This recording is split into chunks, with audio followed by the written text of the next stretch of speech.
Firefighters Association, Don Ruland. Hi, good afternoon.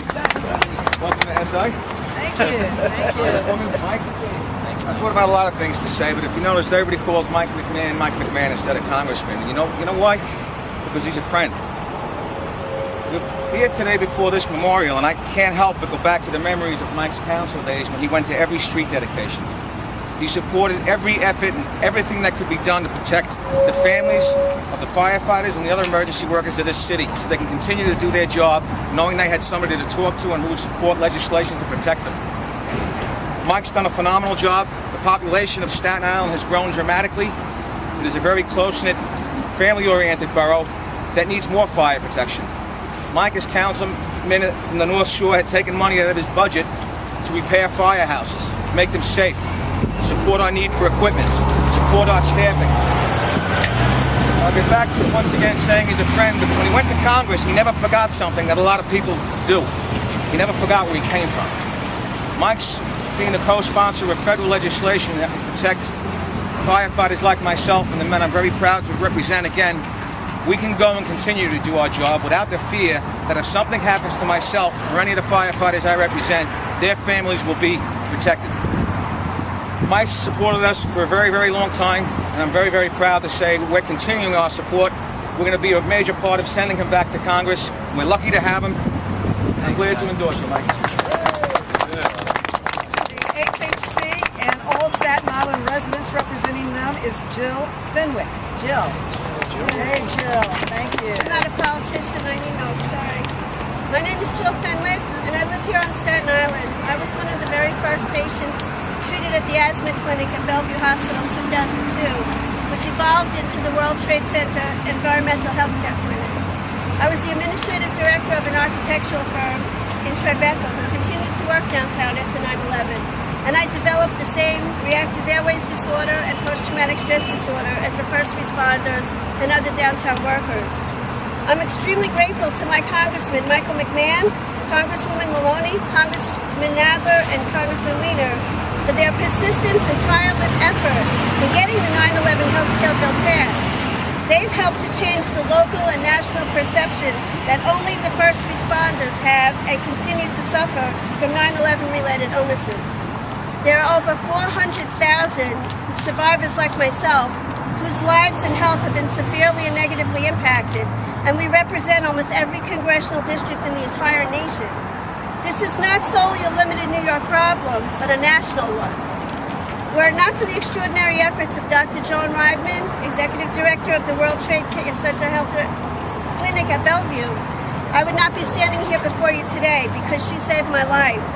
It's largely through her efforts that the clinics at Bellevue, Elmhurst, and Governor Hospitals exist today to serve the huge population of people affected by World Trade Center exposures. I implore you today to talk to your friends and relatives across the nation and urge them to call and write to their senators to impress upon them the importance of these clinics to all affected, because our lives depend upon the various service these incredible clinics provide. We succeeded in getting the bill passed in the House of Representatives, but the battle is only half won. We still need you to help get it passed in the Senate. We need your help. Please join Congresswoman Maloney and my Congressman Michael McMahon and all of us here who support S 1334, the World Trade Center healthcare bill, and do all you can to help us get this bill passed. Thank you. When Mike McMahon was first elected, I came out here to Staten Island not just to congratulate him, but to meet with heroes and heroines. And many of the firefighters, fire officers, police, EMT, dispatchers, construction, all the building trades live here in Staten Island. And we met with these men and women and opened up a healthcare clinic for them here in Staten Island. And he came back and went to work with me on the bill. He is a lead sponsor of this critical bill.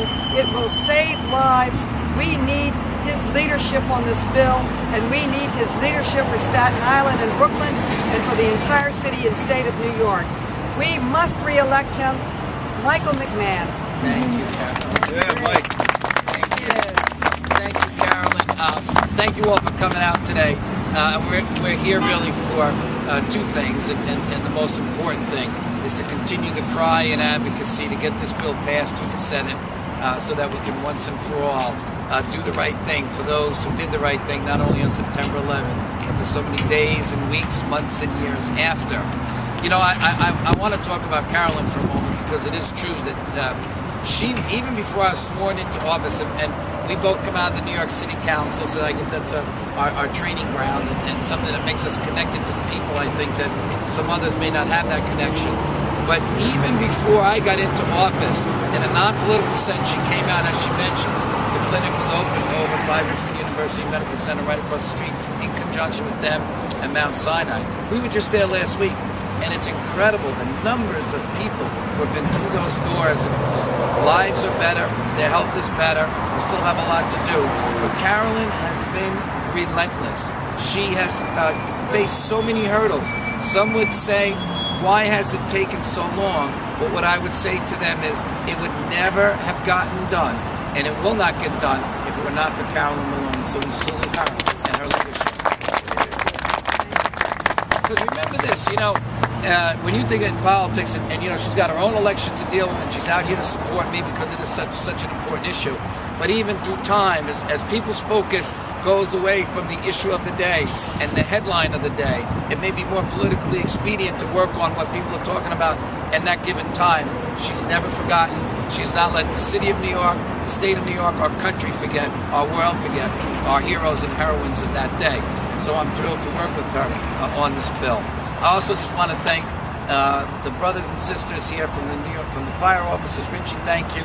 And John, thank you very much. John Rulin from the firefighters, Pat from the EMS, Brian from the fire dispatchers, and Jill, of course, from the civilians, the citizens and the civilians. I thank you all for coming out and giving your support to our re-election. Nothing means more to me than when the people who put on the uniform, the people who get up and go to work every day from our borough, from our city, when they stand behind me, it means so much. And I said, as a city councilman, I say now as a congressperson, that this is the #1 issue that we face. I wouldn't, again, be such an active participant on this if it were not for Carolyn's relentless leadership. But to all of you, to all your members, you must say that we are continuing the fight. We won't give up. I would be remiss if I didn't mention two heroes of Staten Island. Lieutenant Marty Fulham, his wife Tricia are here. And I got to tell you a quick story. Give them a round. But I got to tell you a story. We met each other through the years, and the year and a half I was in office and before, but not that well. And this past July, I go in to get on the train over in Metro Park, because from here the easiest way to get over to the train to get down to Washington is go over to Metro Park. And I come, you know, run up the stairs thinking I'm late. It's a hot summer day, and there they are sitting on the bench. And I thought maybe I made a mistake, and I got off at the Great Kills train station. You know, the kids kicked them out of the house.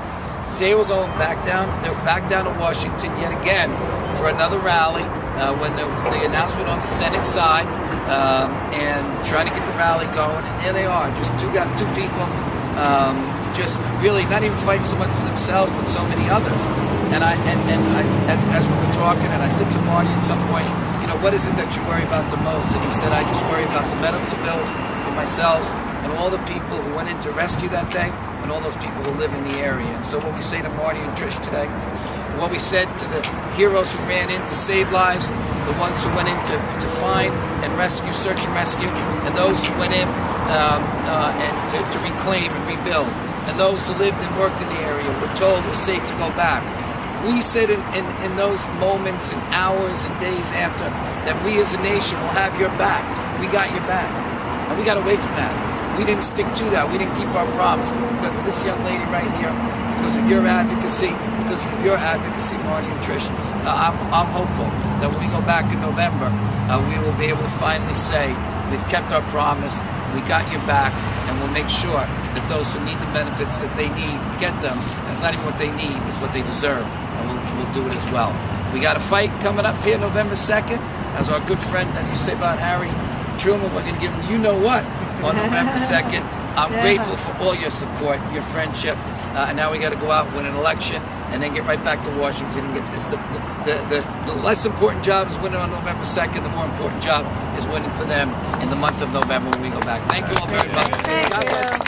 Our firefighters, our fire officers. EMS, our civilians, and our country. Thank you.